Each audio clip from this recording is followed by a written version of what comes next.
Folks, happy Sunday. It's been a long weekend, so I wanted to get a huge amount of meat, and I got two specific pieces of meat.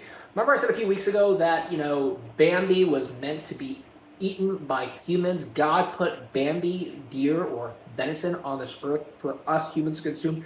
That is true, and the same thing goes for other beef, for Maggie, if you want to think of the cartoon, was the Disney cow, Maggie. So I got beef tenderloin from Wild Fork Foods, and this is actually the Brazilian. Brazilians always have good meat on them. But anyways, I like this. This is actually $13.99 a pound. Usually tenderloins are like 35, 45 bucks a pound. This is $13.99 a pound, and it's peeled. And then I got venison tenderloin right here because I had a long weekend and I did a good workout and I want a really good refeed. So I got this. This is lean, but I'm gonna have some fats. Okay. So remember, a lot of people are like, how can you eat animals, especially Bambi? It must be venison. But you know what? God put Bambi on this earth to feed us. So if you remember, God put two of every animal on Noah's Ark. He didn't put fruits and vegetables on Noah's Ark. He put animals on Noah's Ark, okay? Meant to reproduce, to feed the humans. So in other words, God saved bacon. He did not save lettuce and tomatoes when he put it on the ark. Anyways, so I'm going to show you what I'm doing with this. Good thing I like about tenderloin, it's very tender. It's the most tender piece. It's the most tender cut of the steak.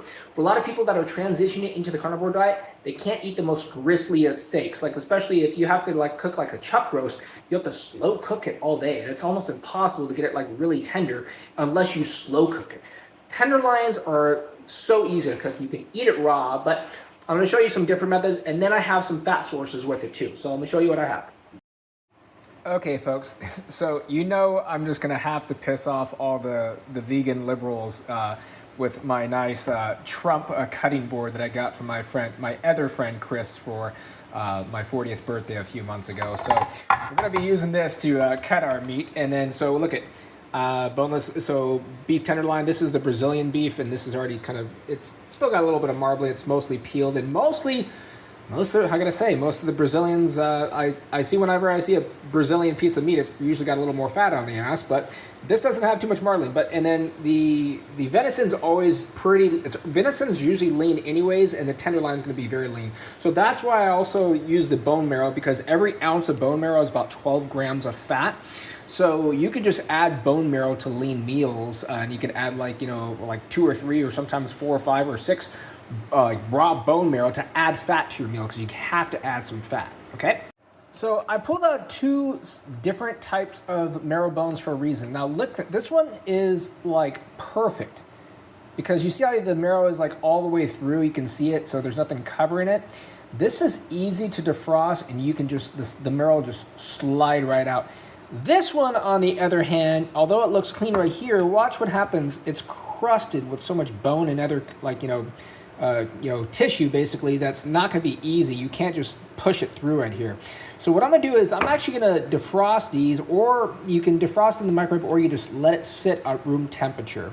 So what I'm going to do is I'm just going to let it sit at room temperature for about 30 minutes because I'm working on a few projects right now. Okay, so it's already been about 30 minutes. I'm going to show you the difference, what happened, okay? So you can see it's already kind of thawing out. Now watch what happens. This is really easy to push out. It just slides right out. That is raw. This is the best healing thing for your gut right here. But this, look, like I said, it's not going to just push right out. I mean, you can try it, but I can already feel this still feels like it's got bone there. So what you're going to have to do is you use a spoon, and you're going to scoop this out and try to eat it. What was that girl, Miss Meat? I think she usually has those bone marrow spoons. This is what you're going to do. And then I'm going to fry the bones in the air fryer. All right, so this is about 2.5 pounds of tenderloin. So what I'm going to do is if I want to do it just about a pound each or a half pound, what I'm going to do right in the middle is going to be about a pound each, or a little bit more. And then if I cut it in quarters, it's going to be about a half pound each. So that's what I'm going to use for this one. And voila. So let's thank our president for being an awesome cutting board here. And then look at that. That is just so good. That's Bambi right here. So I'm telling you, you guys got to start hunting Bambi on the season when you get a chance. And then we're going to do the same thing for the Brazilian that we have over here, the Brazilian Maggie over here. So this one's a little bigger. This is actually 3.26 pounds. So what we'll do, if we if we basically cut it in half, that's about 1.5 pounds. And then if we cut it in quarters, it's going to be about, you know, about a little bit more than 3/4 pound each side. So let's just kind of use that. All right, so not the perfect selection because this side is going to be a lot. Well, I kind of made this longer just because it's skinnier at the end, but this is a little bit more than 3/4 pound each. And then we're just going to use one of each, and then we're going to save the rest. And I usually use the, you know, like a vacuum sealer and just put them in vacuum sealed bags, but I'm actually out of vacuum sealer. We're just going to put it in, I know, I'm hoping I don't get too many microplastics, but I'm just going to put it in plastics bags and freeze. All right, so check it out. I'm going to use one piece of Bambi right over here. And God, that looks like such a good piece of Bambi. So, and then I have the Brazilian Maggie over here. So what we're going to do, I could actually just eat this raw because it was frozen. It comes frozen, and like you can like look at, you can just eat that and it'll just melt in your mouth. But what I'm going to do, since it's frozen on the inside, remember where I talked about like searing the outside, and you can do that with a like a George Foreman grill. Let me get away. And then you can just do it with the air fryer. So I'm actually gonna do it with the air fryer, and I'm gonna eat this. Okay, so remember, these are still like, I actually got these frozen this morning, and I just left them in the the fridge all day. So it was defrosting where I can cut it open a little easier, but it's still actually frozen on the inside. So what I'm gonna do is I'm just gonna put it at the highest temperature in the air fryer, but it's really just gonna toast the outside, but it's gonna keep the inside rare. I'm gonna show you, okay? So we're gonna put it right over here. Set them in. Put the highest temperature, and what we're gonna do is we're gonna do, I don't know, like 10 minutes each side or something like that. Let it rock. Once again, I gotta thank my friend Chris Neville. This is and Geraldine. This is an awesome 40th birthday gift. So, you know, not only do I want to make America healthy again, I definitely want to make America great again. And this is something we should all embrace. Get this for a cutting board. It's freaking awesome.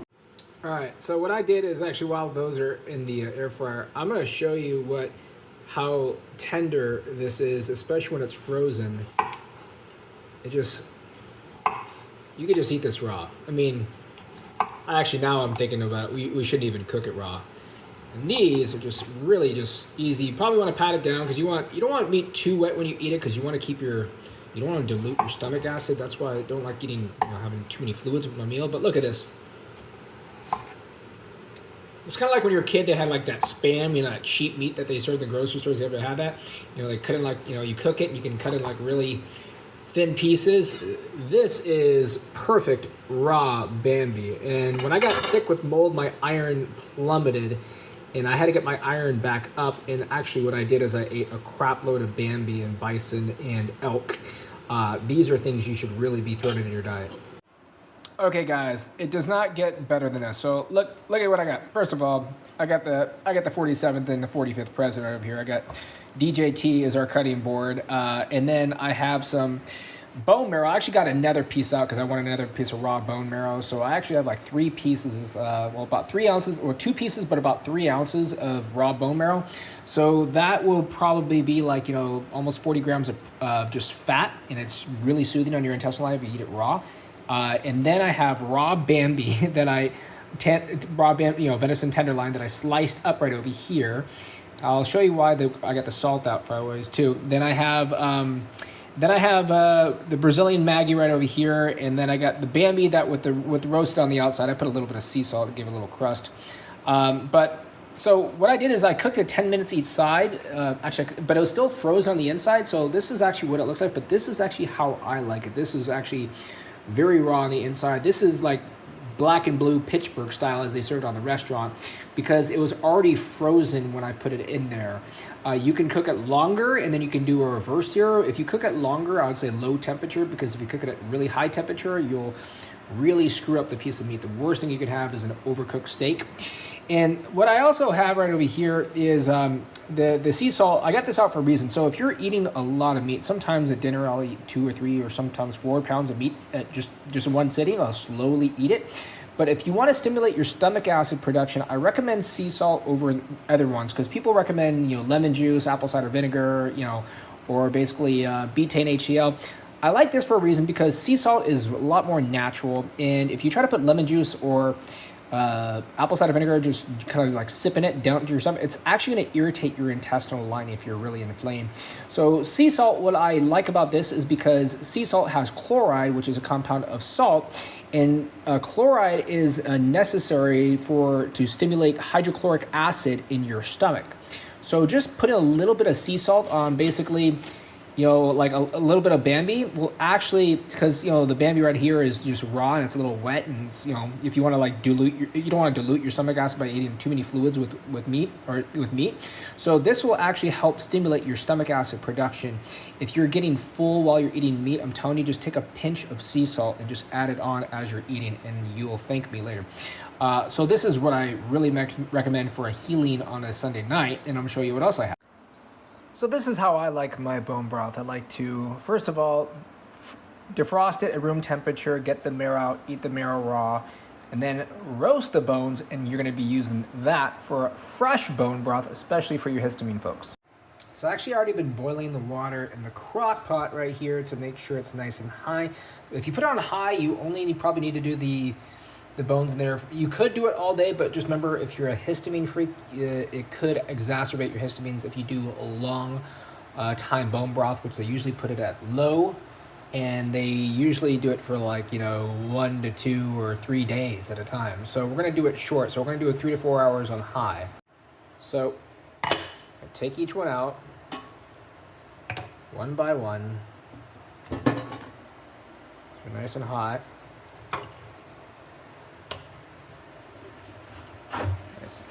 Probably gonna use a towel.